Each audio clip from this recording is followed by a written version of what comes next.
I'm the dude. So that's what you call me. Are you a virgin? Yeah, not since I was 10. Are you there, God? It's me, Margaret. Come out to the coast. We get together, have a few laughs. Gentlemen, you can't fight in here. This is the war room. Can I return it if it doesn't fit? It always fits. Eventually. Welcome back to Movie Mingle. I'm Caveman. And I'm Maggie. And we're on episode 26 today, and we're doing The Wolf of Wall Street. Oh boy! Everybody grab your hookers and your blow. Let's do this. It's also our first Martin Scorsese film. Yes, of a few, right? Even though Joker was heavily influenced by Walter Scorsese. Yes. Walter? Walter, yes. Martin. Marty, as he's known by his friends. So I'm not his friend, so Martin. He'd be friends with Scorsese. I hope so. But I just watch him from the corner. Yeah, terrified And looking very creepy, and he'd probably call security.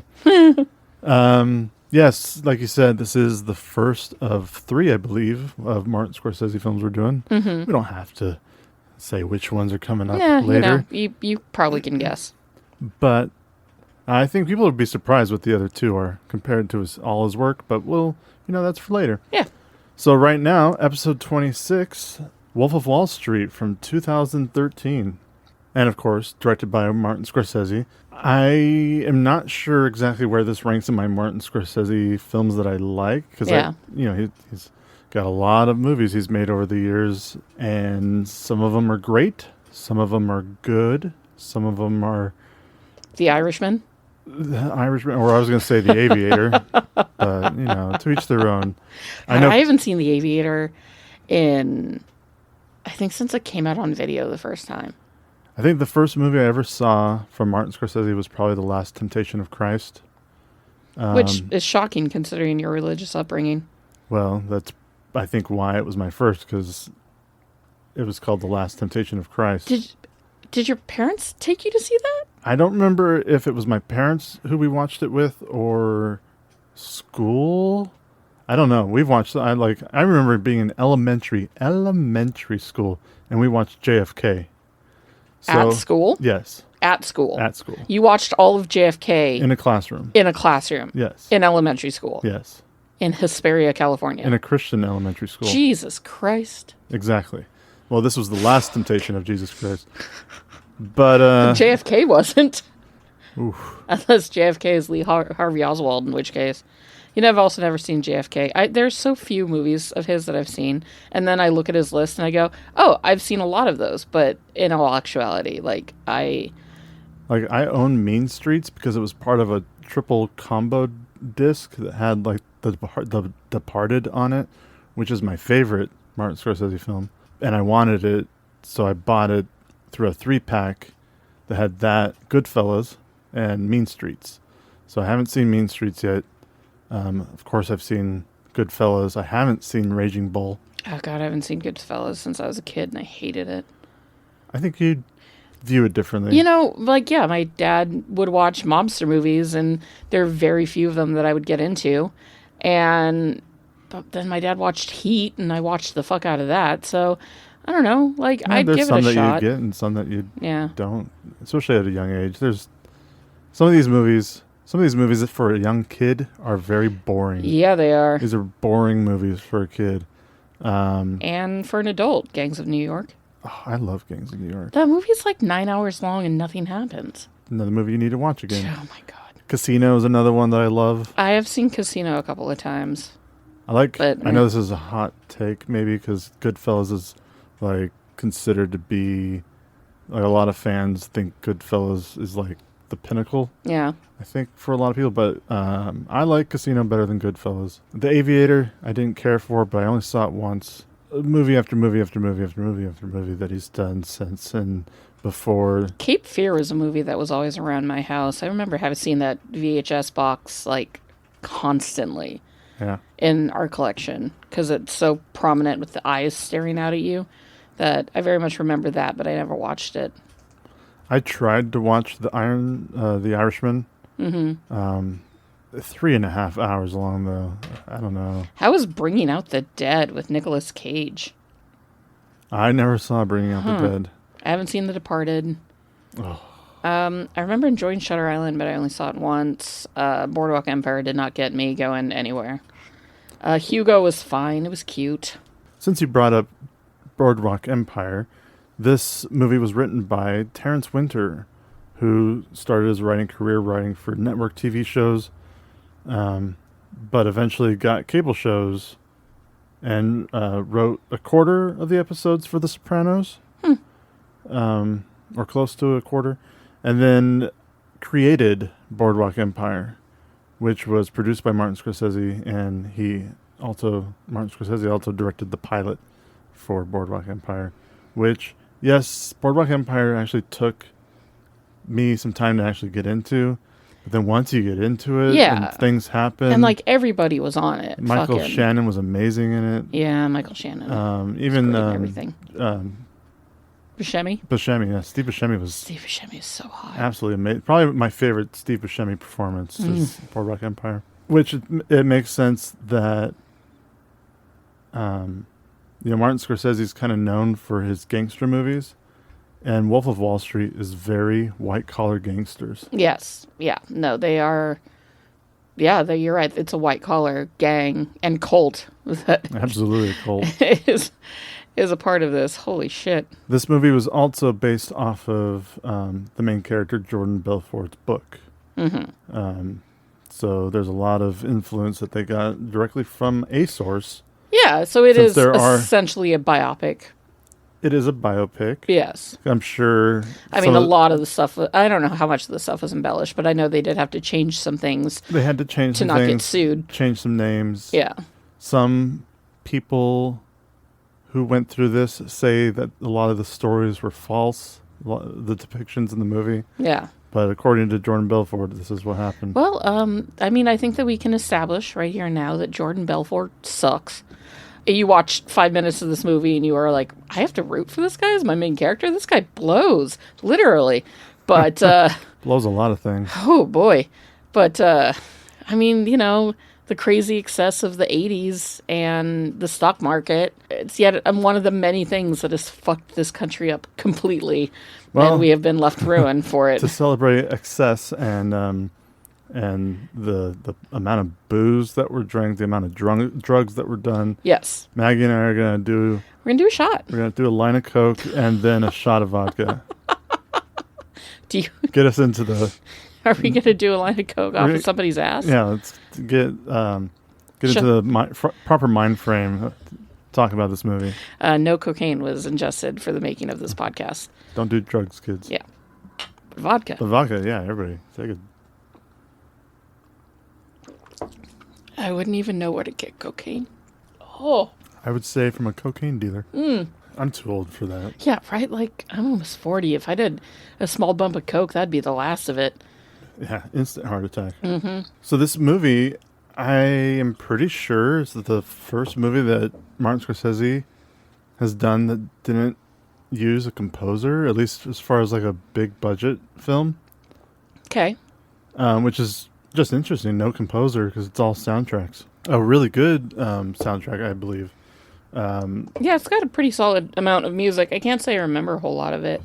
Off the top of my head after watching it over a couple of days. There's some Billy Joel, some Eartha Kitt. A lot of people I don't recognize, but I enjoyed the music. A lot of tracks used, a lot of needle drops in this movie that I'm like, that's a banger right there. The cinematographer was Rodrigo Prieto. He's worked with many big directors over the years, and has recently, as it seems, has become Scorsese's guy, his go-to guy for cinematography. Other than Wolf of Wall Street, they've worked together in The Irishman and The Killers of the Flower Moon. So I mean, those I believe have been his last 3 movies. But other than Martin Scorsese, the other films that he's worked on as a DP were for Barbie, Argo, We Bought a Zoo, okay, Beautiful, Babel, Brokeback Mountain, Alexander, 21 Grams, 25th Hour, 8 Mile, Frida, Original Sin, and so many other projects. Well, those were the real big ones and the ones that I've seen. Hell of a cinematographer then, because like, damn, those are some great films. Great some films, beautifully shot really films. great, like Lot of 25th Hour numbers and in there. 21 Grams have great cinematography. Or is it 25 grams and 21st 24th hour? No, it's 21 Grams. I know these movies. I own both of them. I know you do, you nerd. The Wolf of Wall Street is certified fresh on Rotten Tomatoes. No surprise there. 80% from critics and 83% from audiences. I'm not That's fair. surprised by the audience score. Yeah. A little surprised by the critic score. It's a little low to me. Yeah, and there could be a few reasons for it. I mean, this movie is repetitive in a lot of its scenes. It is Sure. I can see that. 127 hours long. It's so long. It's so long. I thought it was a 2.5 hour long movie. It turned out to be a 3 hour movie, and that last half hour, not even really just that last half hour, but they could have solidly cut a half hour of drugs and access every out of Scorsese this movie. film. You could always cut. The dude but then needs to edit. Could you imagine how big it is before the edit? Dude, I was reading on IMDb that some countries like put out an edited 16 and up version to be able, you have to be 16 to go see it, and then the unrated 18 version, but they would cut out like an hour plus of shit. There's so When much. this movie airs on cable, I believe TNT, they do not edit out the nudity, and I mean they edit. How do I put this? They Censor? Yes, they censor the swearing. So they don't cut anything. They just and the nudity. censor. So you they blur it and they blur bleep it. and they bleep it, but it is Still 3 hours long. still 3 hours long, and then with commercials. Oh god! Because you can't watch a I movie on forgot cable without commercials. commercials. 3 to 5 Could you minute imagine commercial sitting breaks every through 15 that? minutes. No, Like I that's don't, how you see this movie. Yeah, if you're gonna see it on if it comes on TNT and you're like, okay, no, stop it, Dude, buy it for $4, rent it for $4, and then Some Mormon boomer that we know has watched this movie edited on that's TNT the and probably only way loves they watch it. Yeah, Shout out to the Mormon boomers out there. I know a few. It was made for $100 million. That is shockingly low. There's not a lot in it as far as like set pieces. Yeah, but There's that, some like actual locations. that fucking and there's Lamborghini cost them some money. Man, I hope it was a fake Lamborghini.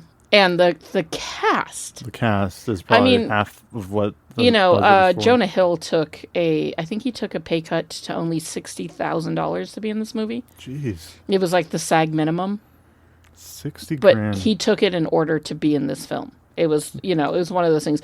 I think Leonardo DiCaprio made $25 million off of of it. course. He's Leo. Yeah, but I mean, like, I know that they're hard to see, but there are plenty of special effects in this movie. I know for sure the beach house scene when and them on the boat. Them on the boat, Yeah, especially 'cause- in Italy. Yeah, because we've seen them on a Corridor Digital. I could think tell. I did. could tell the background was fake. Yeah. But I'm kind of shocked that it was only $100 million. Like, I think a lot of people, Leonardo DiCaprio notwithstanding, took roles in this movie at a reduced cost for the sake of, well, they had to Helping have. the budget. Because, otherwise how? I mean, the costumes were all I wouldn't be excessive surprised. and spot on. I mean, I wouldn't be surprised because Leo is also a producer on this movie. yeah. Wouldn't be surprised if he got a little extra because after the movie came out. Yeah, on the back Because end. it ended up making almost $400 million That is at about the right. box office. Yeah. And as far as awards go, it was nominated for 5 Oscars in 2014 And didn't win and didn't any. win a single one. I had to pull it up because I was like, who could have possibly beat? Either one of us can say it because I wrote it down. You too. go ahead. All right. Yeah. Well, so he was nominated for Leonardo DiCaprio was nominated for Best Lead Actor. Yeah. And he lost it to Matthew McConaughey of all people. Yeah. Who was in this movie, but not for this movie, for Dallas Buyers Club. Yeah. And then Jonah Hill was nominated for Best Supporting Actor and lost it, and I'm sorry he did, Yeah. to Jared fucking Leto.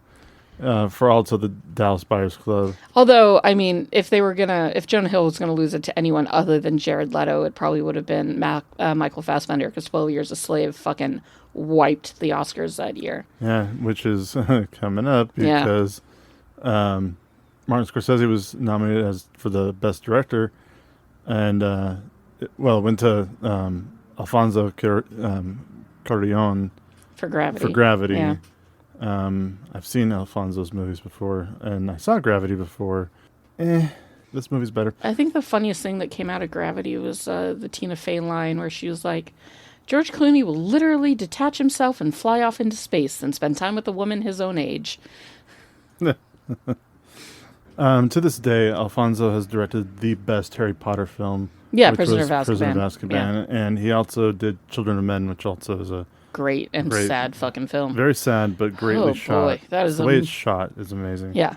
And then adapted screenplay was Terrence Winter was nominated, but it went to John Ridley for 12 Years a Slave. Mm-hmm. And then Wolf Best of Wall Picture. Street was nominated for Best Picture, which Yeah. also went to 12 Years a Slave. Wolf of Wall Street is a lot, but it's a lot of fun. It's a lot of fun. This movie is just hearty laughs. It's wild. Oh, it is Batshit excessive. crazy, excessive. It's over the top a lot, but It's so much. but believable. Is it believable? Yeah. I mean, I know that like this guy said that this should actually happen, but can this shit actually happen? If you have you have the millions money, and millions yeah. and millions of dollars and And you're, an asshole white man who can just do whatever he wants and get away with it until the FBI comes a knocking. Like, yeah, what's not believable about that? it's just It upsetting. sounds like some billionaires today. There is so much tits and ass. There's so much drugs. Jonah Hill snorted so much vitamin B powder, because that's what the cocaine was vitamin B powder, Yeah. that he had to go to the hospital, God. like for pneumonia, I think, or bronchitis, actually. How these people didn't die, like in real life, is beyond me. yeah, How like- Jordan Belfort is still alive. Like, that guy's heart must be holding on by a single thread, or he did enough drugs to make himself immortal, like Keith Richards, which I'm probably leaning towards the second one a little bit. Yeah, I am not sure how the majority of these characters who are based on real people, the people are still alive. Mm-hmm.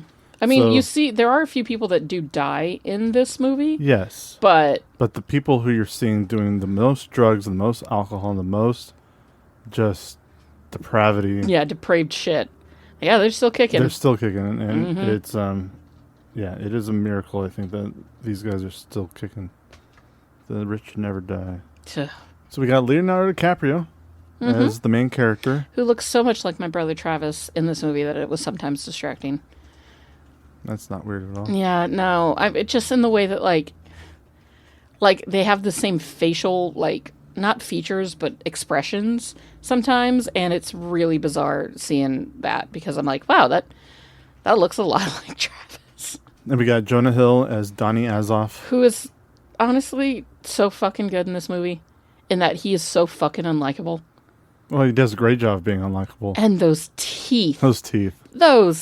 The teeth, the way he dressed, those horn-rimmed glasses or whatever they were. His personality. His personality was very... It What got a under my little skin. piece of shit that guy piece is. of shit. Oh my god.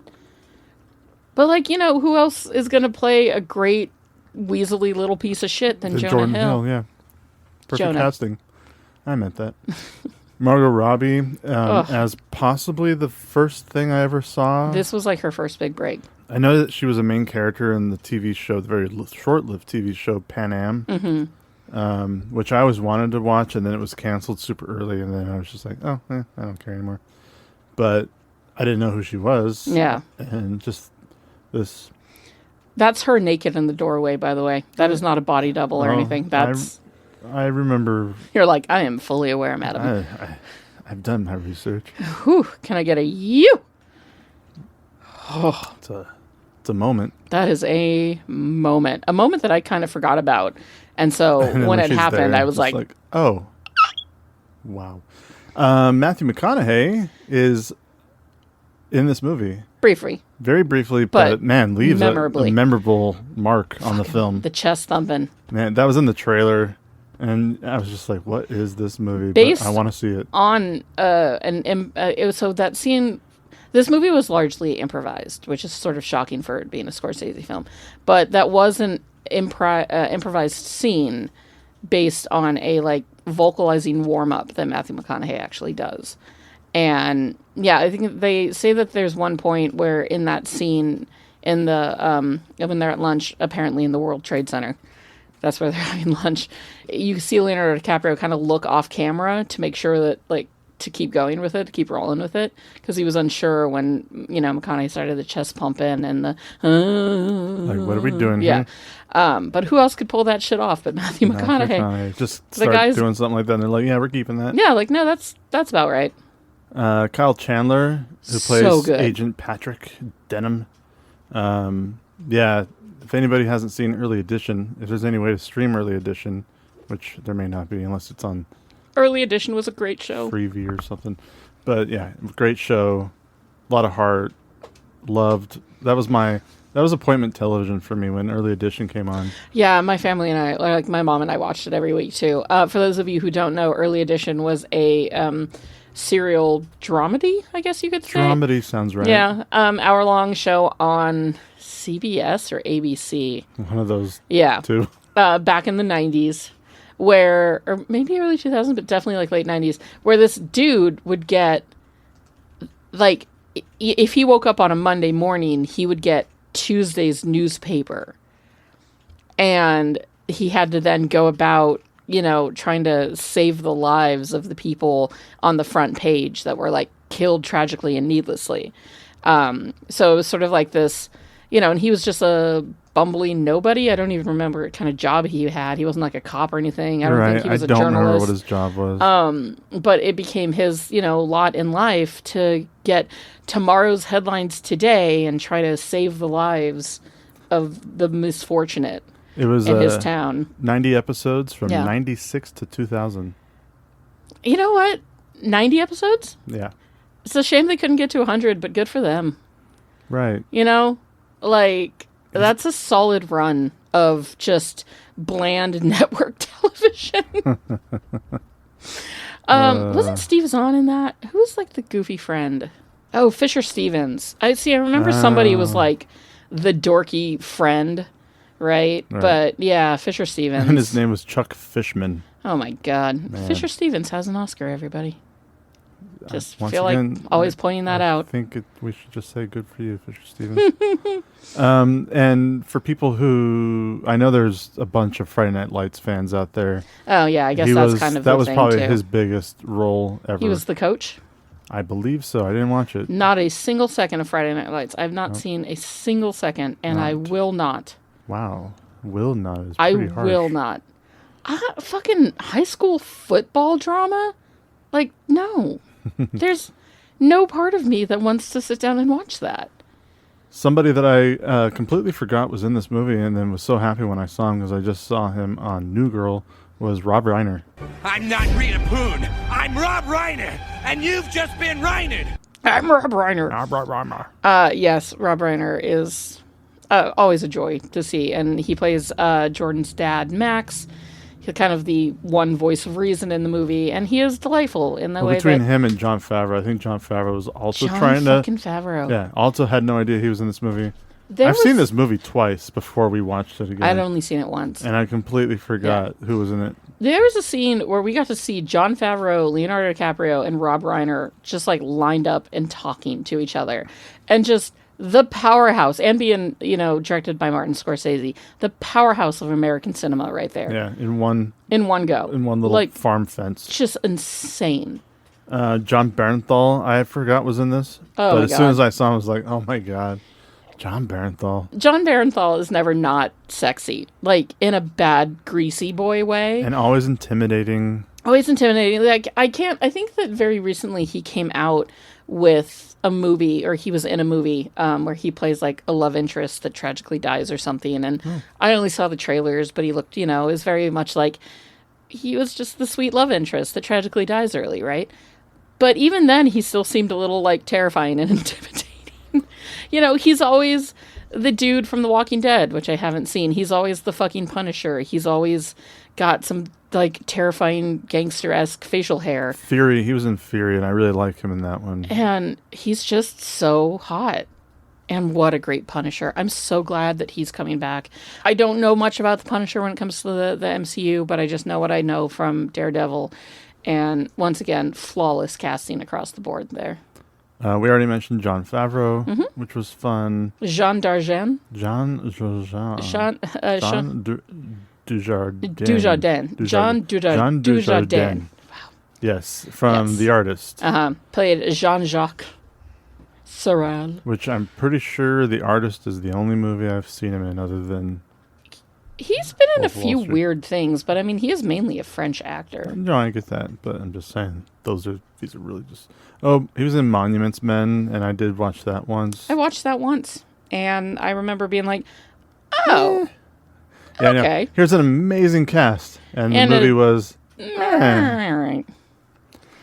Joanna Lumley, who, you know, has been known kind of the most for Absolutely Fabulous, a fantastic British comedian actress who is just incredible in everything she does, and she's got that posh, upper crust British sort of like mouth and those teeth and the way that she holds herself and the way that she just is. Like, she is one of, like, Britain's pure treasures. And I'm never unhappy to see her in something. Like, she's so funny.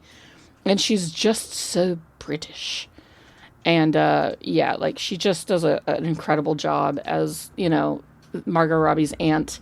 Yeah. And I kind of had forgotten the scene where her and Jordan kiss, and I was sort of looking forward to them boning, because I just kind of wanted to be like, Leonardo DiCaprio had to film Like, that you scene know with what? her. Let's just do But it. it never happened, and No, we're it didn't. probably better off for it.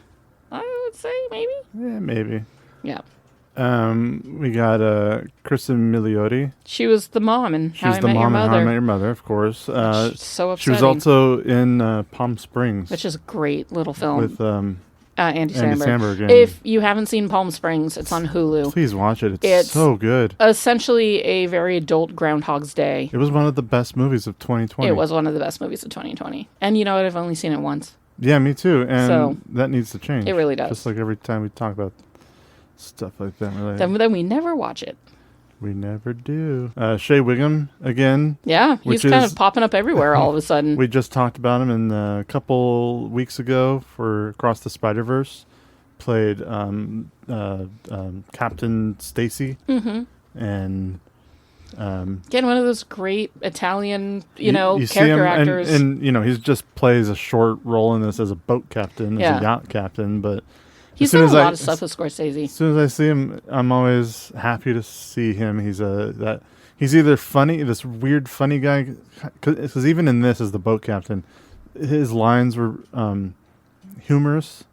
The way he's talking about we're gonna hit some swells, and then other times he's just that Weasley asshole cop. He plays cops a lot, even in animation. A couple people that we meet when he first goes to the penny. I was going to say penny slots, but it's not penny slots. Yeah, It's it's penny stocks. penny stocks. Close. The group of guys that are there. You Yes. got Kenneth Coy, who was in Captain America. Yes, and Spider-Man. And Spider-Man. Yeah, he was one of the Howling Commandos. He was indeed. Ethan Suplee. Who, I mean, we love forever as that poor guy who could not see the fucking boat in Can't see Mallrats. the boat. And he was also in My Name's Joe. My name is Earl. My name's Earl. Joe. I could see the two actors. I have only watched that show once through, and I didn't watch every episode. That's going to change after we're finished with New Girl, because although it ends sort of abruptly because it was one of those shows that got canceled, kind of well above its time, My Name is Earl is one of the greatest sitcoms. I have loved every episode I've ever seen. I've Yeah. seen the majority of the episodes. All right, well, we're watching it now. I just It'll be haven't- a short binge after New Girl, I especially. definitely didn't finish it. Yeah, Ethan Suplee has done a ton of stuff. He used to be very big. He's gotten into ridiculous shape. I'm pretty sure he's still doing things with Kevin Smith. I think he's in the 4:30 movie. But it's always, he's, again, one of those great character actors that's always a joy to see. And he's such a sweet, like, bumbling mountain of man. There's a really quick cameo from Fran Lebowitz as a judge. And I was watching that scene, and I was like, is that Fran Lebowitz? And then I was like, no, she wouldn't do a movie. But there she was with Scorsese. I mean, they're very good old friends. And they've done a few things together where, like, they've just had talks, and apparently people love listening to those two talk about New York.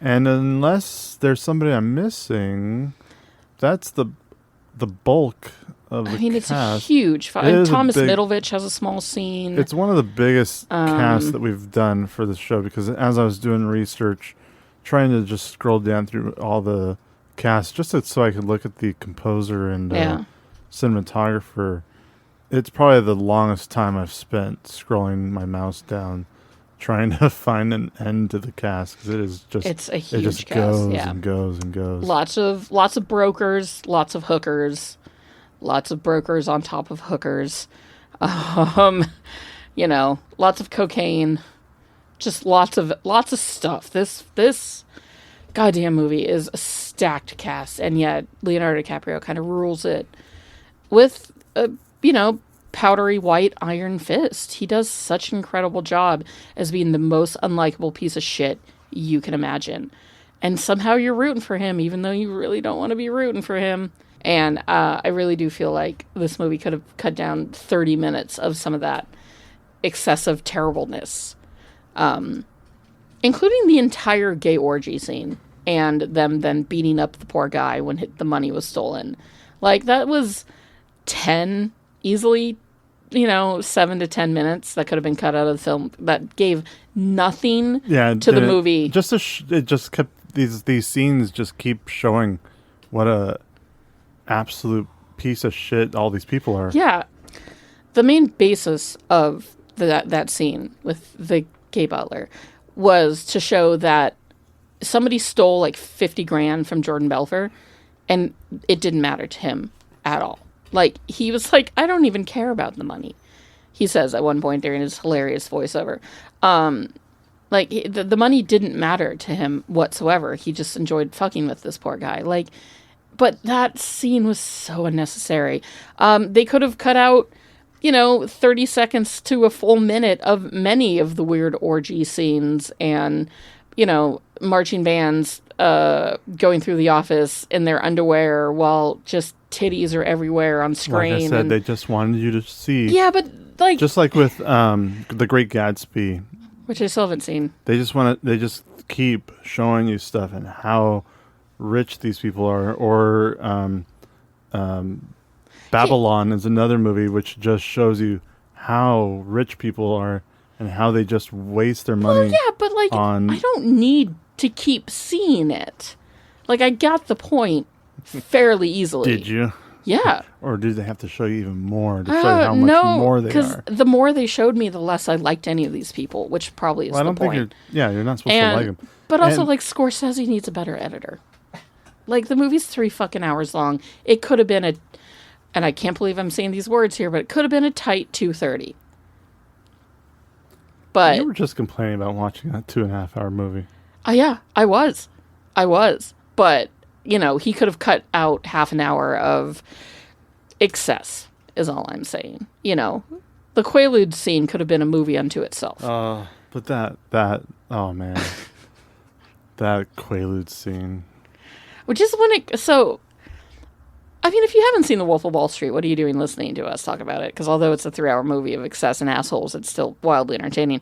But when they take the Quaaludes that are 15 years old, some of the best Quaaludes you could ever get on the market that, had long since been, they're called lemons. Yeah. Lemons 714. That had long since, the stock had been depleted. Jonah Hill gets his hands on a bottle. They each take one. And then it just cuts to them half an hour later watching an episode of, like, some random TV show, and neither one of them is feeling it, and then they start having they take sober. More, they work out. The very sober conversation they have about, like, fuck, have we built up a tolerance after all of our drug use over the years? Because the way that these guys take Quaaludes is insane. Just say no, caveman. That's right. I grew up in the dare part of the Life, world. yeah. Dare to say no. Don't do drugs. But that being said, Quaaludes do look kind of fun. So the movie kind of starts with Jordan being just a normal guy, a kid from two accountants. Yeah. It wasn't like it wasn't like his daddy was a billionaire. No. Who he was just feeding off of and then went off and did his own thing to make a name for himself. No, he actively had to like work his way up. He had to go to school to become a stockbroker. He had to, to go through the ropes. Yeah, he got a job with Rothschild. Yeah. Which it was sort of funny seeing, because you already see the insanity and the excess before you see his backstory. Yeah. So seeing him on his first day of work, like turning down cocaine, only drinking water, like I'm a good boy. Like essentially his virgin first day. Right. Where he was just like trying to make a good impression, but like that's not what these people wanted. No. You're pond scum. Yeah. Which I don't know why people put themselves into positions like that. If I'd ever had a boss that said that to me, I'd walk my ass right out the door. The promise of a lot of money. For your soul, though? I mean, I've worked in a few jobs where I made a lot of money, but it killed my soul, and now I still have nightmares about them. Some people do not care about their souls. Well, I do. Figurative or... Physical? I don't believe in physical souls. You don't think that my soul is the t-shirt I'm wearing right now that has Maggie from The Simpsons on it? Maggie Simpson is your soul. Yes. Yes. Yeah. Okay. Yeah, so then there was the market crash of 1987. Mm-hmm. His firm that had been, or his investment firm that had been around since 1899, closed its doors, kicked out its employees, and then what did it do to the poor people that they got money from? They just all got screwed. Yeah, pretty much. So and I'm sure all the high executives. About the stock market. It's like it's it very legalized high gambling. It's already makes me nervous knowing that my retirement is in stocks. Yeah, that's insane. It's terrifying. Because and that's the way they do it. Yeah. And it I don't like it. My rich keep getting richer. I don't like my future being determined by what these assholes are up to. So he looks for another job. He finds these like penny stocks, kind of in a strip mall somewhere in Jersey. Yeah, just big windows, metal desks, kind of just ugly. Everybody's just so nice over the phone. They're just talking about these tiny little up and coming companies who are like just want just a little bit of stock. They can't get it from the big boys, especially after a market crash, but they just want a little piece of the pie. They want a little piece of the pie. Yeah. And so their job is essentially to convince people to invest in these little companies. Yeah. And in walks this asshole. Who could sell a pen. Yeah. No, I was going to use a more probably uncouth term or metaphor, but you're right. He could sell a pen. And that's the kind of most funny thing about it is, right, he gives the pen to somebody and says, sell me this pen. Yeah. And the guy replies something to the effect of, can you sign your name for me?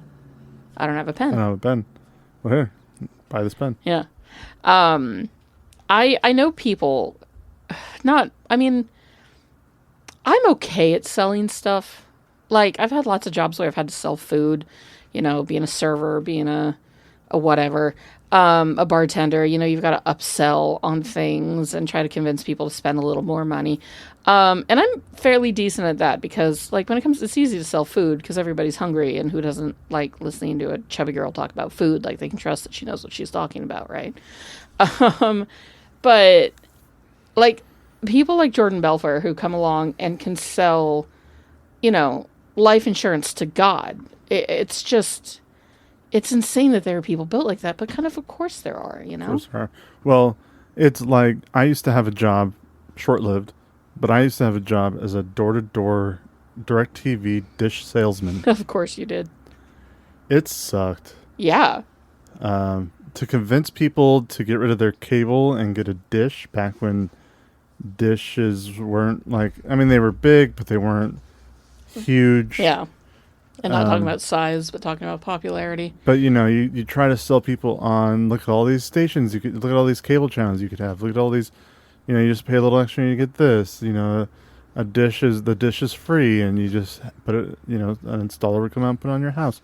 But just get people just into the conversation of starting a conversation with somebody and convincing them they need a dish. Yeah. When they were just at home watching TV without a care in the world already. Yeah, not wanting to be bothered by they already have their cable installed. Why do I need a dish? Yeah. And so you just try to convince them that dish is better. Fresh face. Dish is digital and cable's more analog, and you just try to sell them on the future. Yeah, and here you are, some fresh-faced 18-year-old. A dozen of us would be carted around in a big van and dropped off in a neighborhood, and we would just scatter. And some people were amazing at it and would get 5 accounts, and you didn't get paid. This was not an hourly wage. It was commission only. You didn't get paid until the dish was installed. Jesus. And which took, even if the customer said yes, sign their name, I want the dish installed, they could cancel on you. Yeah. Until the company knew that money was going to start coming in from this customer. Yeah, they weren't going to give it to you. They weren't going to give it to me. Yeah. And I don't remember what commission was, but it sucked anyway. Yeah. Which is why it was a short-lived job. I think I did it for less than a month. And those are the type of jobs, too, where they prey on young people who really just need a job, right? Who have a shit car that just can get them around if need be. And, there's all sorts of jobs like that. There's Cutco. Yeah, I wasted an entire night of my life thinking that I was getting a paid-by-the-hour job as some kind of salesman. Yeah. And it turned out that it was just a Cutco infomercial, basically. Yeah, they were just having people in there to do the same thing that I with the Dish Network or DirecTV, but with Cutco knives. And I already had a friend who was doing that, and he didn't make a lot of money doing it. And all I know is that, watch these scissors cut a penny in half. Yeah. And, it's just all that dumb stuff. And because of my experience with DirecTV, and they wanted me to come on board with them, because it was interesting. Even though it was a commission, they weren't hiring everybody that showed up. Huh. They wanted to hire me, though, and I never called them back because of my bad experience with DirecTV. Which is for the best. For the longest time growing up, because I'm a personable people person, I would meet people at my various restaurant jobs who'd be like, oh my God, do you want to work for yourself? You'd be so amazing if you come and join the Avalon Medical Makeup Company that I'm a part of. Let me buy you coffee and talk to you about it. And I was bad at saying no and no thank you. So I would go out to dinner or coffee and get coffee with somebody and listen to the whole spiel about these vitamins are amazing, but you have to buy the vitamins and then your customers buy the vitamins for you. Basically multi-level market. I mean, I knew strategies, right? MLMs. Yeah. And it's a pyramid scheme. It's a pyramid scheme, and a ton of people that it's weird. I don't know a lot of people personally that have got snookered into those sort of things, but I would meet people that were like, oh my God, it was always you're such a good person, you're such a good people person, can I talk to you about an amazing opportunity where you can make money for yourself? Or the other, how would you like to work for yourself? And I've gone through enough of those things being super uncomfortable and trying to sidestep saying no because I didn't want to be mean, to flat out just being like, ha, no, that sounds like a pyramid scheme, and I don't want to do that. Right. Oh, no, it's not. And I'm like, and I still don't want to do it. Pew, pew, pew, as I moonwalk away, Nick Miller style. I definitely have gotten to the point in my life where I'm I can smell that shit coming from a mile away. My parents, now you hear it enough, you can spot all the red flags. But my parents had a family friend who was in deep with Mary Kay, and she did a good job with it. Yeah. We had a neighbor who sold Amway. My parents tried Shackley. It's my parents never got into that sort of thing, but my dad is such an excellent bullshitter. A bullshitter can detect another bullshitter. Yeah, exactly. And that was something that I learned from an early age, is how to detect even the smallest hints of bullshit in a conversation, which is kind of why I was always able to, it is exactly why I was always able to sidestep things like that. Because I would, as a young woman looking for a job or trying to find a second job during the recession or, just trying to exist. I've put myself into a few situations, or not put myself per se. It sounds more skeevy than it was. But like, I've been in a few positions where I'm in the back going, this is bullshit.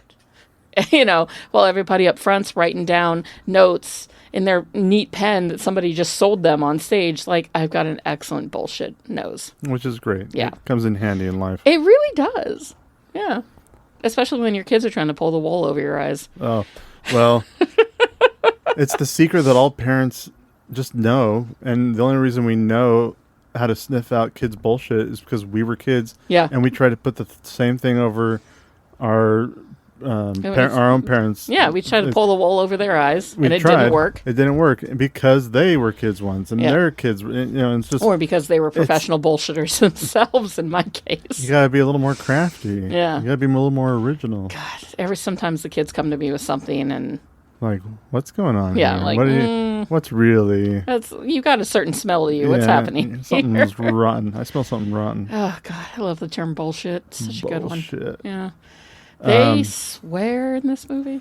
I mean, the swearing's the least of the things that happen in this. I know, but this movie was at one point had the most usages of the F word in it of all films ever. Even over South Park? Yes.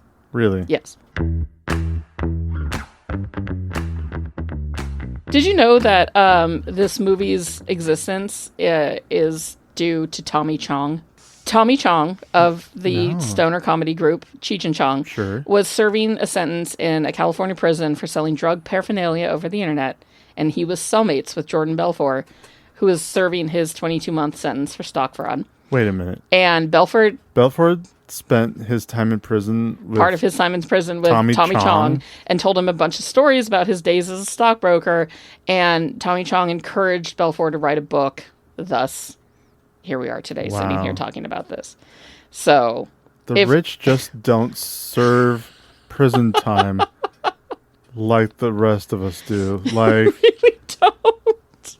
Like, if I had to spend 20 some odd months in prison, yeah, I'll spend it with Tommy Chong. Yeah, right. The stories alone would fill my time up.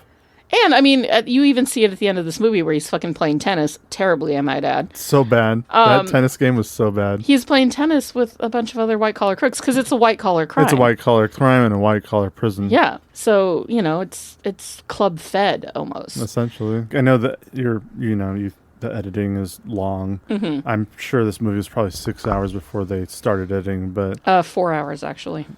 They only edited down an hour? Yes. Wow. But the editing is fun. Like at the beginning with the penny stocks showing the shack of the place that wants. Dude. As they're talking how great it is, and it's showing a picture of what that company actually looks like. Their mom's backyard kind of the garage in the backyard. Yeah. That was funny. When Naomi gets her wedding gift, which is the massive yacht. Yes. And it cuts to Robin Leach narrating lifestyles of the rich and famous. While the camera's like showing you the interior of the yacht, like it's on an episode of The Rich and Famous. I thought that was really clever. And then the final one that I really thought was hilarious for editing was, or I guess it's not even editing, it's just story-wise. I really got a kick out of him he's gone to Straight and Narrow. He's shooting a commercial and he gets arrested in the middle of his commercial. And like you're just seeing it through the point of view of the camera, and it's very like the old 90s grainy footage. Not letterbox, but like square TV box style format. One of my favorite shots in this film shows the growth of Stratton Oakmont Industries, the brokerage firm that he creates, from that small room packed with like 10 people and then 20 people, and then suddenly the room is different and bigger with 100 people, and then the room is different with 200 people, and it's a static shot, right? It's clearly just a camera tucked into the corner of the scene, and you see through very quick clips the growth of the company from this small little 20-person company to this room filled with 200 people screaming and throwing papers at each other and saying some of the foulest things you've ever heard. And I just showing the growth of the company with that one single static shot was brilliant. I really, there was a lot of fun camera choices and like shot choices. And I know that that's very much a Scorsese thing. Like, he is an American master and director because of some of the incredible shots that he does. I think I forget that sometimes, right? Because I always feel like, I've seen a handful of his movies, and they're all fairly decent in their own right, or some of them I really like and some of them I don't care for, and whatever. It's art, it's subjective. But I kind of forgot what an incredible scene maker he is. The way that man can put together a scene is really incredible. And thus, that's why he's been so good for all these years. Lots of walk and talks, lots of sort of depravity. One-shots. There are some amazing one-shots of this movie, and I've seen some behind the scenes of those one-shots, and I love watching that kind of stuff because it's just the filmmaking process of it all. Watching Leonardo DiCaprio go from being Leonardo DiCaprio, getting ready for a scene, and then Martin Scorsese says action, and all of a sudden he just turns into, like on a snap, just like as fast as he can say action, he's now Jordan Belfort, and just he acts exactly what you see on screen, and it's just one moment he's just having a conversation with somebody, turns around, faces the camera, and just becomes the character. Really fascinating stuff. But the one shots that they do, the narration I thought was really fun that Leonardo DiCaprio does to further the story forward. A character I actually wanted to talk about, because I don't even know who the actor is, and it doesn't really matter, but it's the character who plays Steve Madden. Yes. The shoe salesman, yes. Essentially. Well, I'm shoemaker. He's a shoemaker, but he's not a shoe salesman. He's a fashion designer. Right. Who designed. I mean, I've owned a pair of Steve Madden shoes, and I thought it was the shit, but I got them at Payless. Do you remember? They were very uncomfortable. The clip that they show of those big-headed, big-eyed models walking with the shoes? Do you remember those commercials? No. Really? No. I don't remember why they'd be on for the TV that I was watching when I was younger. I mean, it had to have been something on like MTV, because that was sort of, this was what, in like the mid-90s, right? When he took his company public. So yeah, I think that was like, I don't remember it, but it looked vaguely familiar in that very like 90s, mid-90s fashion way. I don't know how much of everything that was happening Steve Madden actually knew about. Yeah. If he actually knew what he was doing was illegal. I don't think that he was really doing necessarily anything illegal, because like Jordan Belfort illegally bought a couple million shares from his own company. From his own company through, Ponzi's basically, and made a bunch of money off of it. So I don't think that Steve Madden was fully aware of it. I think the whole thing with Steve Madden was that here was a big name that was going public for the first time, and they had an in because he grew up with Jonah Hill's character. Right. Yeah. So all his financial affairs were entangled with the Stratton Oakmont. In 2000, there was a class action lawsuit filed against him. Essentially, a settlement of $9 million was reached in 2004, and because the violations were not necessarily criminal in nature, the SEC was seeking to recover $1.6 million in a combination of illegally avoided losses, interest, and civil penalty. Interesting. He's still making stuff. He was in 2002. In 2002, he was convicted of stock manipulation, money laundering, and securities fraud, which is a criminal offense. He spent 41 months in prison. What? Which is longer than Jordan did.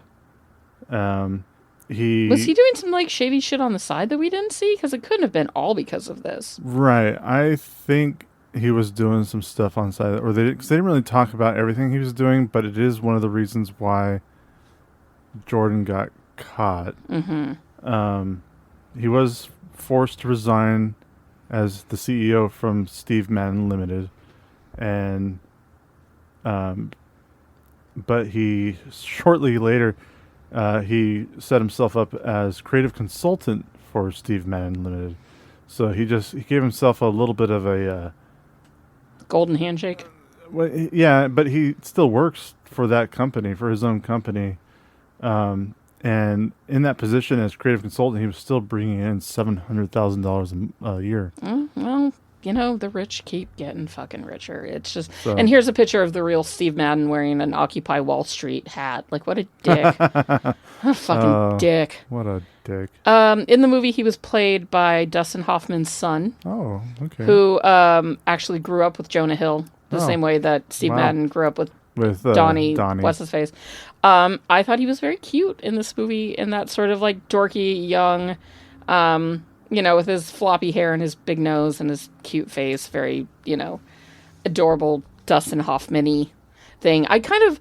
So the first time I saw this movie was, again, probably maybe within a year after it came out on video. I think that it was one of those things that Caveman was like, you've got to, like, we have to sit down and watch this. You'll love it. And I was like, all right, what else am I doing for the next 3 nights? An hour a night. Because I had forgotten so much of this film. So yeah, when Steve Madden came on, I was like, what the fuck, the shoe guy? Yeah. Like, okay. Like, it's just sort of crazy how real world this whole fucking thing is. Yeah. I don't know. And the shoes are ugly. I'm just not, like... So, his wife, his first wife, originally... Christina Mariotti, or however you say her last name. Yeah, already absolutely beautiful woman. But man... Yeah, but nobody stands up against Margot Robbie. When Margot Robbie walks in the door, first time you see her... And I'm not even talking about the doorway. No, I know. I'm talking about just her first appearance in the movie. I even wrote down the line that they said, which was, I'd let that girl give me AIDS. Which is one of... That is a line from the movie. Fucked up. That is a fucked up line. Especially in the 80s. Well, yeah, early 90s. Well, I mean, you can make fun of people with AIDS in the 80s because it was... Yeah. Like, that's the way it was back then. But yeah, that line... I mean, what a... But, she walks in the door just stunning. And I love how Leo immediately goes up to her and starts talking to her and hitting on her in front of the dude that she came to the party with. Right in front of him. And every time he tried to be like, what are you doing, man? Jordan would just, like, talk over him. She'd be like, we're talking here, Like, in front of his go. wife. We got more parties to go to. And she's like, no, let's stay a little bit. Let's have a couple cocktails. Yeah. I can't say all women secretly, but I know that I sort of not so secretly would love to have one moment where I walk into a room just decked to the nines and gorgeous and all the men turn and look at me. Like, that's, yeah, a little bit of that. Even though yours are the only eyes that I truly care about. But, imagine being Margot Robbie walking into a room and being the most fucking beautiful woman in there. Oof. Like. She was the most beautiful woman in there. She's just Can I get stunning. a you? Stunning in the whole movie. Speaking of the women in this film, there is a lot of sexual assault in it. There absolutely is. There is a lot of it. There is a lot of degradation of women. Unwanted touching, unwanted sexual advancement. I mean, just those poor stewardesses. Them alone. But that doesn't count like all the sex workers. Well, I mean, the sex workers were there to make sex, money, but... And they made money. Yeah, that's true. But I also think about the woman who he gives $10,000 to shave her head. Yeah, she looked like she had mixed feelings about it because, first of all, it was $10,000 to shave her head. She was smiling over it. Mid to late 80s. Right. Yeah. She was smiling about it, but obviously that doesn't mean anything. Yeah. She could be crying on the inside. It doesn't matter. But she has $10,000, and so I'd shave my head for $10,000. Well, yeah, but you're a dude, and your hair's short. I would shave my head for $10,000. I would shave your head for $10,000. Can somebody out there please give us $10,000 to shave one or both of our heads? We'll do it live on video. Yeah, fucking. That's the first Patreon video. Yeah, but then then he finishes the line with, and she's spending that money on double D's. Yeah, like she's spending it to get breast implants. Yeah. And so you watch this entire film, and you're like, this guy cheats on his wife. He is physically abusive to his wife. He sexually assaults women kind of across the board. Is very much a, if there's an ass in front of me, I'm going to grab it mentality. I'm either going to grab it, fuck it, or snort cocaine off of it. Yeah. It's just a lot of women are second class across the board in this movie, which I find is very interesting in when he's leaving the company, right? When the feds are coming down on him and they're like, leave the company and, you know, just step away and you won't, you know, the feds they'll lose their ability to come after you or whatever the reasoning was. They were just like, you've got too much heat behind you. You need to step down. And he's giving his quote unquote farewell speech. Yeah. And he brings up a woman who we had never seen before. She's been in the background. She has been in the background with not a single line. Well, no, yeah, I understand that. But she was in the background. She was actually one of the first people to join the firm. Yes. After the penny stocks days. moved into the new office building. But she's been there for a while. She had been there for a while. Yeah, I understand the character. She's never had a line. focused on screen, never had a line, don't know her name. And then all of a sudden he's giving this really powerful speech about helping her out when she was a single mom. She only needed $5,000 and he gave me $25,000. Yeah. I fucking love you, Jordan. I love you. But I just found that really odd that was the moment that he seemed to... I finally care about women and what they need. finally cared about like women. More than just having sex with them. Yes. Yeah, this movie's a rough watch as a woman, you know, in 2024.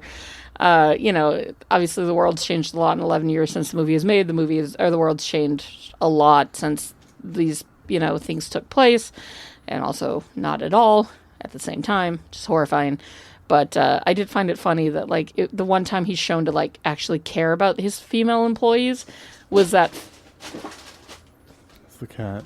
Producer Robin is in the background deciding that we need extra sound effects for the podcast today. Here's a little crunchy bag. Oh, God damn that cat.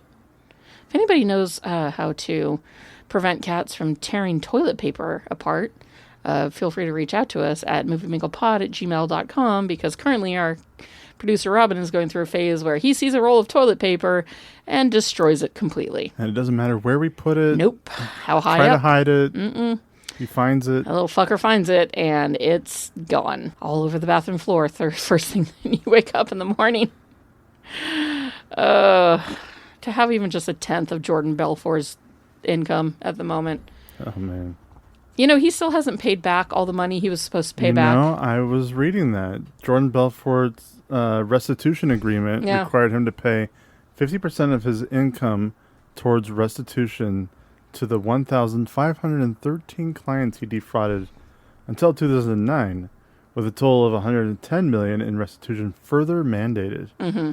About $10 million of that 110 had been recovered by Belfort's victims as of 2013, was the result of the sale of forfeited properties. Yeah, I know he's still paying off stuff. I know he's a motivational speaker.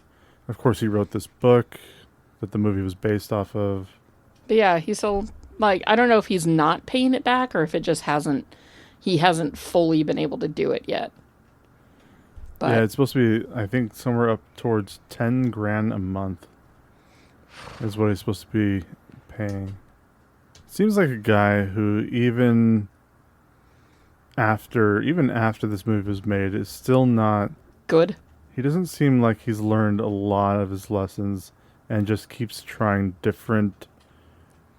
You know, he's not the kind of guy who's just going to go out and get a 9-to-5 job. No, because he's forever chasing the dragon, right? Right. Like, he might be sober now, we assume, but he's forever chasing that dragon of, how can I maintain a lifestyle by doing, I don't know, I guess not the smallest possible work, because he puts the work into it.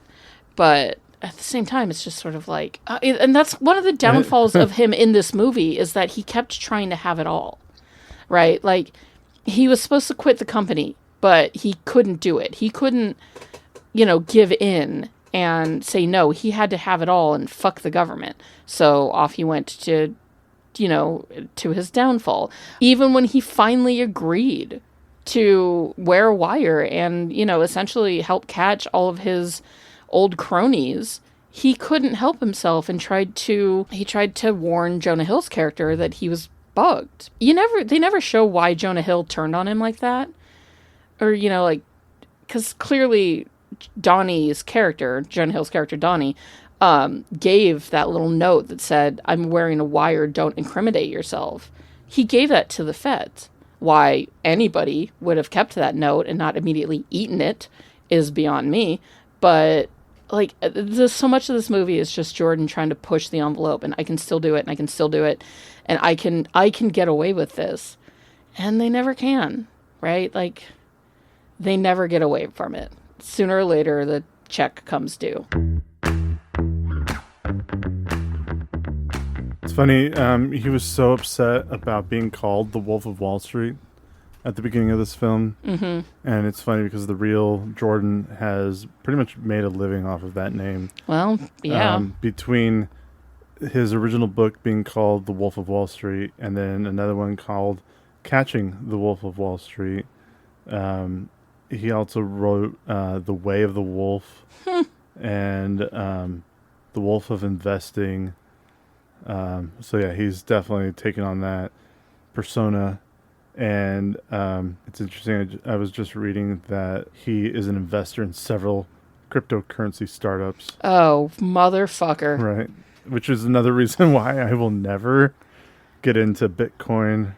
No matter how much Matt Damon tries to convince us it's the way of the future. Yeah, I'm not doing it, Matt Damon. The head FBI agent in real life who was in charge of this investigation also said that a lot of what was in his books was he invented a lot of it. He made his personal importance greater than it ever was, especially the reverence for him by the other people at his firm. And that the real Belfort story still includes thousands of victims who lost hundreds of millions of dollars that they will never get back. And yet this he'll guy die before he pays all the money back. Yeah. He might be forced to give up a portion of his income every year, but it's not enough. But he's still allowed to be out there Yeah. making money, hand over fist, living a life that is so much more luxurious than the people that he defrauded. It just seems wildly unfair that people like this can go out and not spend the rest of their lives in prison? And live a life of luxury. You know, obviously he works hard and he probably lives a life accordingly, but so are the people that worked hard that he stole money from who, you know, are forever struggling. Like people like this should be forced to work at a fucking Dunkin' Donuts for the rest of their lives. They cannot live in anything above a studio apartment, and every single one of their paychecks is garnished. It's so wildly unfair that guys like this can be so awful and steal so much money and get away with it. But there's, you know, young African American men who will go to jail as teenagers for selling weed and stay in jail for the rest of their lives because of weed, right? Like, it's a sick, sad world, and it's a fucked up situation that we found ourselves in, and it largely has to do with, you know, the stockbrokers of the 80s who set it up to make them, like, they found a loophole and they just kept fucking that hole. Yeah, they did. And, they love fucking those holes. And now, you know, even people like you and I who work really hard at decent jobs that, you know, help our community are barely scraping by. While this motherfucker went to jail for 22 years for stealing millions of dollars. Excuse me, 24 months. Not even 2 years. For stealing millions of dollars from hardworking Americans, and he's still out there making money off of it. I was reading a little further down about him. Now that he's started his motivational speaking, it's called Straight Line Sales Psychology. It is funny that I know he's trying to be like the straight and narrow straight line, but I'm also thinking cocaine lines.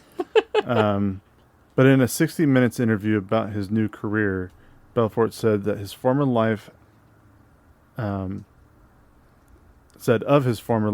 that his greatest regret is losing people's money. Yeah, but you're going to tell that to 60 Minutes. Of course. When he first began speaking, he focused largely on motivation and ethics, then moved his focus to sales skills and entrepreneurship. He does, from his per engagement. This is just like whatever, like what if you want him to come and speak, his per engagement speaking fees have been anywhere between $30,000 to $75,000, Jesus. and his per sales seminar fee can be $80,000 or more. So I mean, if there's a way to try to get people's money back, at least he's making enough money to Give it to them? give it to somebody, Yeah. not him. Like, you know, fine. You want to charge $75,000 to go spend 3 hours at this, you know, stock brokerage firm to tell people, or not stock brokerage firm, but say a fucking, I don't know, a Mary Kay convention to teach people how to sell stuff. Fine. That money, that $75,000 is immediately given to Sue Smith in Iowa, whose husband, Bill Smith, gave him all, you know, gave Jordan all of their retirement money and then died penniless while she's still struggling and living with her son. Like, Sure. that $75,000 goes straight to her. And I know that that's not how it works, It but reminds me of this country's fucked up. I know these two movies have nothing to do with each other, but the way that they get on the phone and talk to people and convince people that this is what they need to do Yeah. reminded me of one of the dumbest movies I've seen recently, which was The Beekeeper.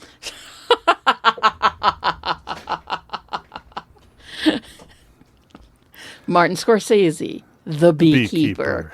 That movie would have been 4.5 hours long. I don't know if I can take that much of Jason Statham. But yeah, in The Beekeeper, the whole scam of all of the, like, the bad guys are scamming people out of their Retirement savings, yeah, or whatever. their charity that they run. Yeah.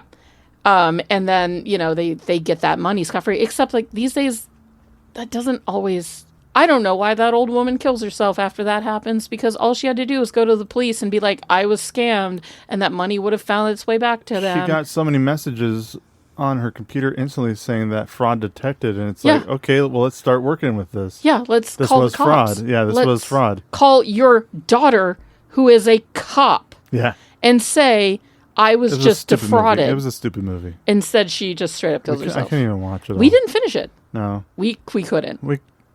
I might try again. Not from the beginning. No. It's just, no. No. It's like, I mean, I know how it ends. I know what the don't. I know the secret twist of who ooh. What a twist. What's his face from Hunger Games is. But anyways, The Beekeeper is a terrible movie. Kyle Chandler. Kyle Chandler. I love his face, and Yeah. I love Back him to Kyle Chandler in early as edition. this FBI agent. as this FBI agent. God, the scene on the boat. The boat. That's what I was going to bring up. Oh, it's so good. It's so good because it starts off so friendly, and like, hey, we're just a few guys having fun, talking. I'm being cooperative. I'm definitely trying to bribe you with all even though this his lobster lawyer, and even though his strippers. lawyer told him, don't talk to him. Yeah. But yeah, obviously, I've got all this lobster. I've got all this fine food. I have Any alcohol you half-naked could women possibly here. want. Yeah, you can have alcohol, and of course, Kyle Chandler. He's a Boy Scout, and he's just like, the bureau doesn't let us really drink while we're on the job, but yeah, then he starts like slowly being like, you know what I've done for people? People are down, hitting the bottom, and I've been able to get them to pay off their debts, to get out of not to have their house taken away or whatever it was, and I can make that happen for people.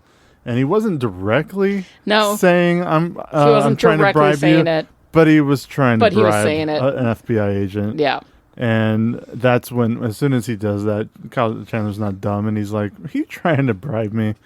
And then, of course, once Jordan knows he's been caught, he tries to lie his way out of it, and then because that's not working, he just gets angry and tells him to get off the boat. But when he's throwing the money. When he's throwing the money, but if my favorite Kyle Chandler burn was when he tells him, "Good for you, little man." Just him calling him little man to his face, and you could tell that Jordan took that very personally because he has all the money in the world. He doesn't see himself that way. He sees himself as a big man, as a god. I'm a big boy. I'm as rich as God now. I have a massive yacht with a helicopter on it. I think I've said this once before. or several times before, but this world would be so much better off if it weren't for petty little men fucking it up for their own glory. The exchange between Donnie and Brad, where Donnie is just such an asshole, and those two, yeah, they're both of them have this inflated sense of superiority. Neither of them are wrong, and neither of them will ever apologize. Yeah, no, they refuse to admit that they're wrong, and they refuse to, they will not apologize, and it's such a bad setup. Like, these two are at each other's throats from second one. They don't like each other. Right. And then, Jordan's dumb enough to think that he's how they can hide $20 million in Switzerland. That's nuts. Mm-hmm. Switzerland is a beautiful place, though. Actually, we are recording this on the Swiss national holiday. Essentially, the Swiss 4th of July is August 1st. So, happy Switzerland Day, everybody. I know a few Swiss people. I've been there. It's amazing. It's an amazing country.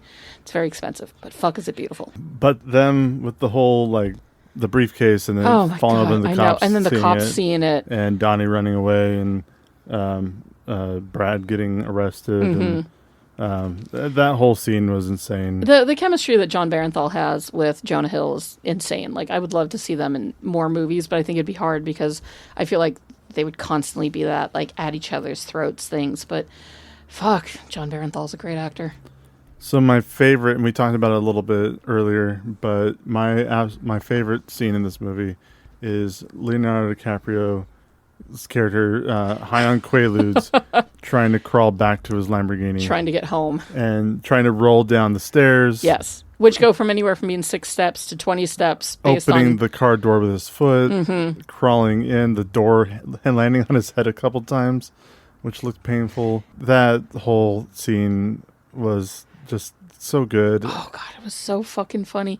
Just the way that, like, everything's fine. He's talking on the payphone, and everything's fine, and then all of a sudden it's not fine. Yeah. And just the way that he slurs his language and, crumples to the floor. Like, it's...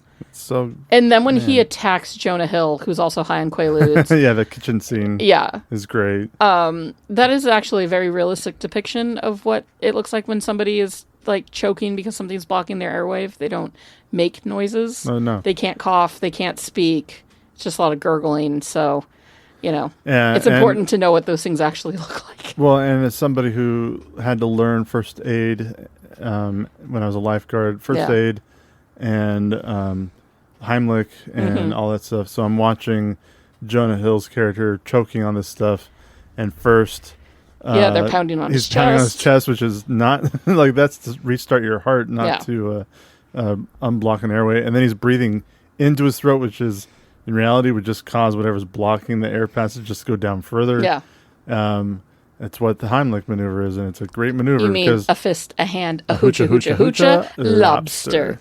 Which I, one time when my son was younger, he choked on a hot dog, and since I knew the Heimlich maneuver, and I did it, and bleh, up comes hot dog, and everybody should learn that shit because... That was a rough afternoon, if I remember correctly, in our family. Because the other child and I were at the doctor's having EKGs done. So that was a tough day to be a parent. Everything's fine. Everybody's fine. That was years ago. That was an afternoon that we came home and got a little drunk. That's for sure. I really loved the scene where Margot Robbie leaves Jordan, where they have sex one last time. Because how can a sex scene featuring two of the world's most sexy people can look so uncomfortable? Could be so uncomfortable and unsexy. Like, just so incredibly awkward. But it already, as previously stated, he also, like, the first time he had sex with her, he came in 11 seconds. Yes. Which... I mean... all those drugs, man. Have you seen her, though? Oh, God, no. Take about 4 seconds for me. Like, I have a lot of fun watching this movie. It's a lot of fun, full of insane people, insane moments, and just, it doesn't let down. It doesn't stop. No. It doesn't give you time to breathe. But the whole thing... just becomes too real once she does tell him that she wants a divorce. Yeah, and he's chasing after her. They smack each other. He punches her in the stomach. Yeah, he steals the kid. He steals the kid, tries to drive away with her. I love it when he cuts open his stash of emergency cocaine and just like the down feathers of this couch are just fucking everywhere. And the pile of cocaine that he puts on the table. He just dumps it on the table. And he had been sober for 2 years. That should have killed him. Oh, I'm sure just the shock to his system after being off it that long. But yeah, once his daughter gets in the car accident with him, I mean, she was fine. Yeah. But just that kind of terror. Some of these things that he goes through should have been an eye-opening experience for him. A time to be like, I get that he went sober and tried, but it wasn't enough. No. I think one of those problems was that he told, I mean, it doesn't help that he had money tied up in Switzerland and that his aunt-in-law died. Yeah. And, I mean, that whole yacht scene. That whole yacht scene was insane. Just insane. And then when the plane actually blows up, the plane that's there to save them. 3 people died on it. And this guy's responsible for so much shit. And yet he's still out there He's still out there and thousands a year. He should have gotten 20 years to life. Yep. And instead, rich people don't do time. Nope. Hey, Robin. And then in the very end of the movie, the actual Jordan Belfort introduces Leonardo DiCaprio's Jordan Belfort on his straight line speeches in Auckland, New Zealand. And Auckland, of all places. Of all places. Yeah. Like, he gets to leave the country and go make money elsewhere. He does. I will point out really quick before we finish up, I think that probably one of my favorite shots in this movie is when the FBI storms Stratton Oakford. Oh, sure, yeah. Just the way that it was filmed. The chaos. Everybody's trying to resist or say that I'm sorry or... Yeah. It was...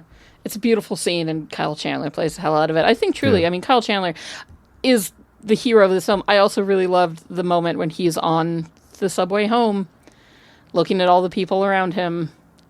You know, I don't think he was contemplating ever taking the bribe, because at one point on the boat scene with the FBI, he's like, what do? You take the subway home? Like... Yeah. You know, like Jordan's pointing out to the FBI agent, like, what? But he's looking around on the subway and being like, if I had taken that bribe, my life would be a little different. Yeah, but instantly caught. That's the thing. Like, criminals get caught. And also, I don't even think that he was considering taking the bribe. No. To me, it's like, look at all these people who are out there just struggling to make ends meet. Yeah. And this motherfucker ripped some people off and became a celebrity. Multi-millionaire. Yeah. It's crazy. It's a crazy fucking world, man. Crazy movie, crazy world. Yeah. But it's a really good movie. Yeah. Should we get in the ratings then? Let's get in the ratings. Okie dokie. Caveman, what do you rate Wolf of Wall Street? I'm giving Wolf of Wall Street a 4. That's fair. 4 out of 5, yeah. One of my favorites, it's probably like in my top 5, but I don't know exactly which in my top 5 of Martin Scorsese. Because that list probably changes. It changes after all the time. Of course every movie you watch. Yeah.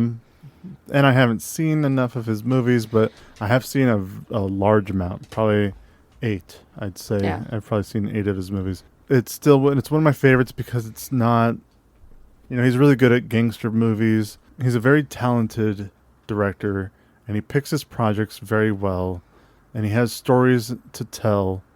And even still today with Killers of the Flower Moon, I just listened to a podcast where they talked about Killers of the Flower Moon, and that movie is also really good, long. I didn't see it, and I don't plan on it. But it has a really good message, and there's a couple women on this podcast. They're celebrities, and it doesn't matter who they are, but they do this podcast because they haven't watched a lot of movies, a lot of these popular big movies, and they haven't seen a lot of Scorsese films. The one film that they skipped out on, they did 10 Scorsese films, and the one that they skipped out on was Wolf of Wall Street because they both had already seen it and liked it. So I think Killers of the Flower Moon was their last one because they were going in chronological order, and they brought on a gentleman who's actually from the Osage tribe and had a hand in production during that movie with a bunch of other Osage, and he had some really good things to say about the production, about Martin Scorsese, about Leonardo DiCaprio, the way they treated the film, the way they were doing it from their perspective. It was not a movie that was really done from an Osage perspective, which is why it is the way it is and written the way it was written. But all this to say is Martin Scorsese is obviously, I'm not the first one to say it. He's a very talented director and has his filmography is, how do you choose this kind of carrot diamond to this kind of perfect diamond? Yeah. They're all great movies. Some of them much more than others. Some of them much less than others. The way this one falls, just 4 out of 5 for me. Fair. Long way of saying that. Yeah, that was a long way of saying that. It's like a Martin Scorsese film, just writing that review. Keeps going on and on. I'm going to give this... I'm torn between a 3.5 and a 4. Damn. The 3.5 would be for the length and for just how much of the unnecessary excess there was. I'm saying length, but you would watch a 3.5-hour Lord of the Rings movie and give it a 4 over. I would watch a 3.5. I'd watch a 9-hour Lord of the Rings movie and give it a 14 out of 5. There is a 9-hour. It's if you watch all 3 back to back. And it's amazing. And it gets a 14 then out of 5. time shouldn't be. But sometimes the movies feel too goddamn long. Like sometimes they do. This Return of movie. the King was too long. First of all, you motherfucker, you've read The Return of the King, and you know how fucking long that book is, and they didn't even include the Scouring of the Shire. They didn't, because that would have been 5 hours long. God, people would have rioted. My whole point, sir, because you feel the need to point out things that I find as flaws in movies when I don't agree with you, which, first of all, fuck you. It's my job over here. No, it's not. A little bit. It's your job to support your wife and her decisions and opinions. I support you and yours, even if they're stupid sometimes. I love you. I'm giving it a 4. Okay. And I think that last 0.5 of a star I feel like 2 stars completely goes to Leonardo DiCaprio's performance.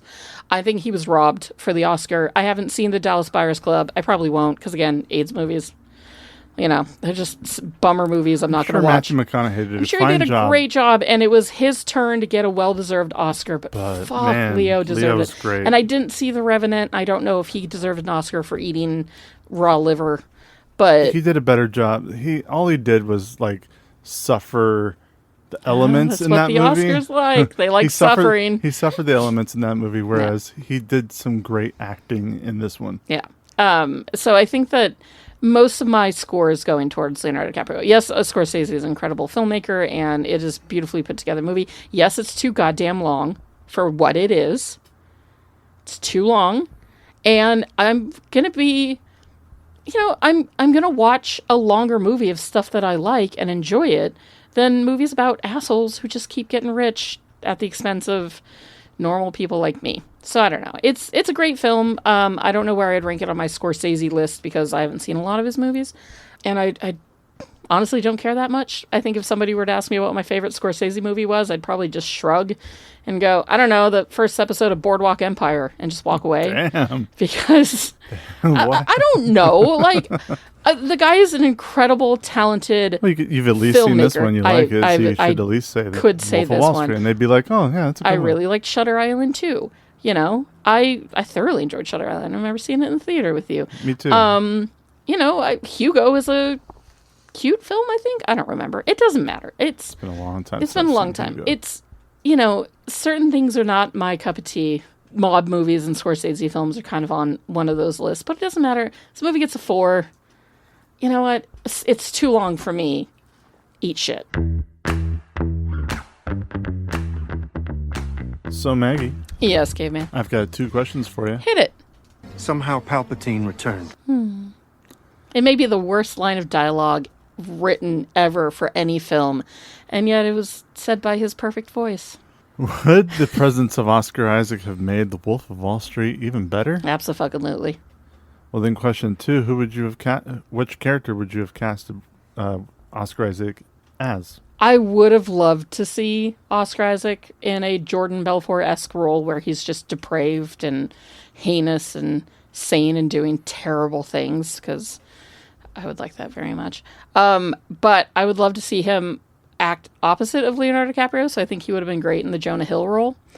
I mean, honestly, he could have done any of these roles. He could have been John Barenthal's character. I was going to say Brad would have been a good one. Like just shirtless the whole time with an incredible fucking mustache. I mean, actually, you know what? That's the answer right there. Shirtless, incredible mustache, Oscar Isaac, sign a girl up. Yeah. And have we ever seen him and John Barenthal work together? I don't think we have. But I would very much enjoy that with, my pants. Maybe we will. Maybe The Punisher and... oh, my God. And... Moon Knight. We'll get together one day. In my dreams.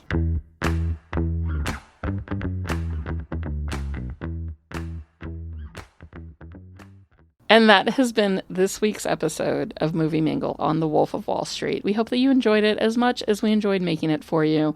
As ever, you can find us on Instagram, Letterboxd, and Threads at MovieMinglePod.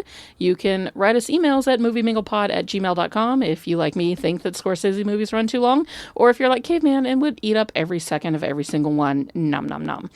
Either way, we're happy to take the discourse, even if, our marriage is suffering because of it. This is not true. We love each other deeply. Feel free to rate us 5 stars or whatever you think we deserve on any and all podcast platforms. And we're very excited for, everything to come up in the future. Next week we'll be doing Lady Bird, I believe, which is a movie that I've never seen and will probably undoubtedly ugly cry at because it's all about teenagers and teenage girls and moms, which, been there and am doing that. And it's terrifying. And then later on in August, you can expect our bonus episode on Pride and Prejudice, which I cannot wait for all of you to hear. It's a very, very special episode to my heart for reasons that will be obvious when you listen to it. Until then, thanks so much. Go out, don't defraud people, but make some money and go mingle. Bye. Are you an effective team? We are an effective team. Let them fight. How did you just do that? I'm a really good lawyer. Here on Caladan, we ruled by air power and sea power. On Arrakis, we need to cultivate desert power. Welcome, Mr. Beach. What's that bar? I'm a little confused. Well, we wouldn't want that, would we? I don't want to brag, but I will. I was in the Avengers. The Avengers? Yeah. That's great! Thank you! What is that? I'm gonna make him an offer he can't refuse. Toga, toga, toga, toga.